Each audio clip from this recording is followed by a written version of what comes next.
নমস্কার বন্ধুরা, আপনারা সবাই দেখছেন সরকারি সংবাদ ইউটিউব চ্যানেল।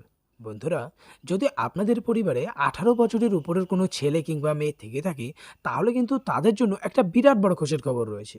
বন্ধুরা, আমরা ভালো মতোই জানি যে এবার মুখ্যমন্ত্রী হওয়ার আগে কিন্তু ভোটের মিটিং মিছিলে মমতা সরকার লক্ষ্মীর ভাণ্ডার, দুয়ারে রেশন এই ধরনের কিন্তু আরও অনেক প্রকল্পের কথা বলেছিলেন, যেগুলি তিনি ইতিমধ্যে শুরু করে দিয়েছেন। আর তেমনই কিন্তু তিনি এবার ভোটে জেতার পর 2 লক্ষ ছেলে মেয়েকে বাইক দেওয়ার কথাটাও বলেছিলেন। আর বন্ধুরা, তার কথা মতো ইতিমধ্যে কিন্তু এই প্রকল্পটাও শুরু হয়ে গিয়েছে। তো বন্ধুরা, আসুন এবার দেখে নেওয়া যাক যে কারা এই বাইকটা পাবে আর কি কি যোগ্যতা থাকতে হবে এবং কিভাবেই বা এই বাইকটার জন্য আবেদন করতে হবে। আর এই সব কিছু কিন্তু আজকের এই ভিডিওটিতে আপনাদের আমি জানিয়ে দেবো। তো অবশ্যই কিন্তু বন্ধুরা ভিডিওটিকে একদম শেষ পর্যন্ত দেখবে। তো বন্ধুরা দেখুন, এই বিষয়ে এখানে হেডলাইনে বড় বড় করে বলা হয়েছে যে মুখ্যমন্ত্রী মমতা বন্দ্যোপাধ্যায়ের নতুন উদ্যোগ, 2 লাখ ছেলে মেয়েকে ফ্রিতে স্কুটার বা মোটর বাইক দেবেন মমতা। বেকারদের জন্য মমতার নতুন প্রকল্প কর্মই ধর্ম।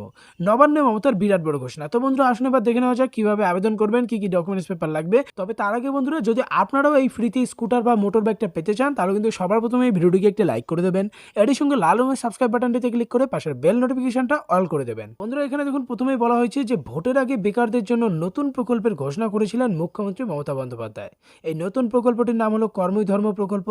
মুখ্যমন্ত্রী মমতা বন্দ্যোপাধ্যায় বলেছিলেন, এই যে দেখবেন মাছওয়ালা মাছ বিক্রি করে, একটা সাইকেল নিয়ে যায়, পিছনে একটা ঠান্ডা বাক্স থাকে। আমরা ঠিক করেছি সমবায় ব্যাংক থেকে 2 লক্ষ ছেলে মেয়েকে একটি করে বাইকের ব্যবস্থা করে দেব। সেই বাইকের পিছনে একটি বাক্স থাকবে, যেখানে তারা শাড়ি বিক্রি করতে পারবে, জামা কাপড়, আলু পেঁয়াজও বিক্রি করতে পারবে। বন্ধুরা, মুখ্যমন্ত্রী মমতা বন্দ্যোপাধ্যায়ের কথায় আমরা ওই প্রকল্পের নাম দিয়েছি কর্মই ধর্ম।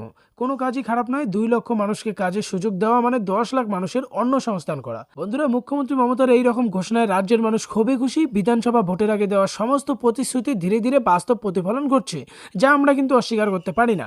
লক্ষ্মীর ভাণ্ডার প্রকল্প তার মধ্যে অন্যতম। তাই নিশ্চিতভাবে বলা যায় কর্মধর্ম প্রকল্প অর্থাৎ ফ্রি মোটর বাইক স্কিম কিন্তু খুব দ্রুত বাস্তব রূপ নেবে।